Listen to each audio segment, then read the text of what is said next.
Seems like a lot of people think it's cool. Those are Mazda Miata A-arms, axles, rear springs, the hubs.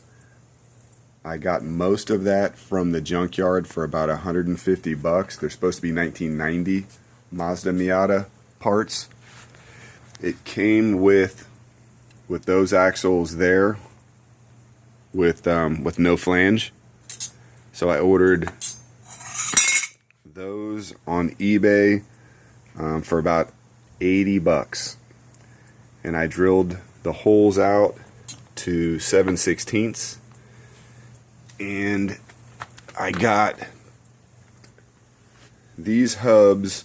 I got the idea from Cars and Camera, and there's one other guy with a 670 build with the same hubs. They're pretty beefy. They're about 1/4 of an inch thick there, and I think about 2.5 inches long. And I've got a 1-inch piece of axle in the center.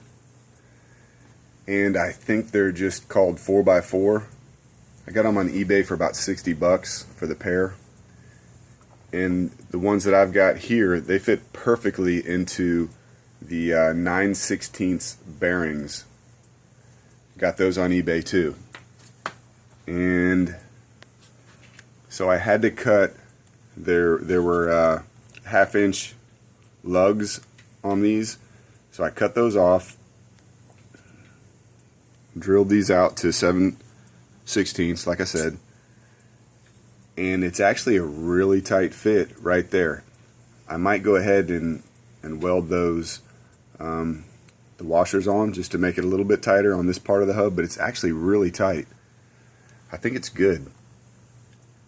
And I went ahead and I drilled as many holes out of this as I could. It's a 50 series roller sprocket. To try to make it as light as possible. I think it was originally about 15 pounds. It's a 70-tooth sprocket, and it had a hole in it that wasn't all that centered, and I drilled it out. I took a sheet of metal,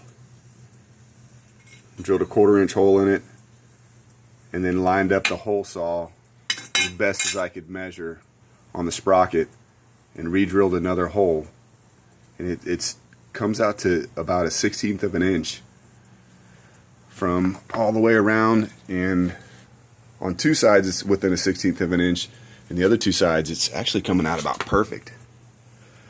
So I'm going to have to cut that and stretch it.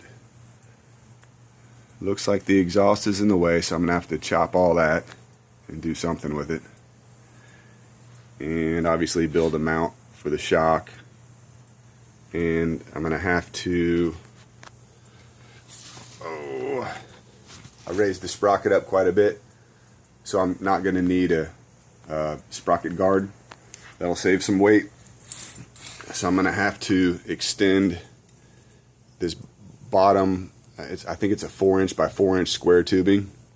I'm going to have to extend that a good bit and build the frame off of it. The first thing I'm going to do is align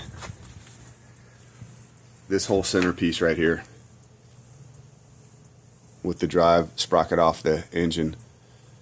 So I'm going to build this whole back piece and align it, and then build this stuff off of it. And let's see, I've got to raise it up quite a bit. And I got the Mazda Miata, like the part that holds the bearings, and they're still pretty good. They feel tight. I got an adapter. The Mazda Miata are 4x100, I believe. And to mount to my rims, I think was just 4x110. The only problem I'm going to have is the socket doesn't fit in the hole to tighten up the lug nuts, so I'm going to have to probably try to find a step down lug nut so that I can get a socket on it.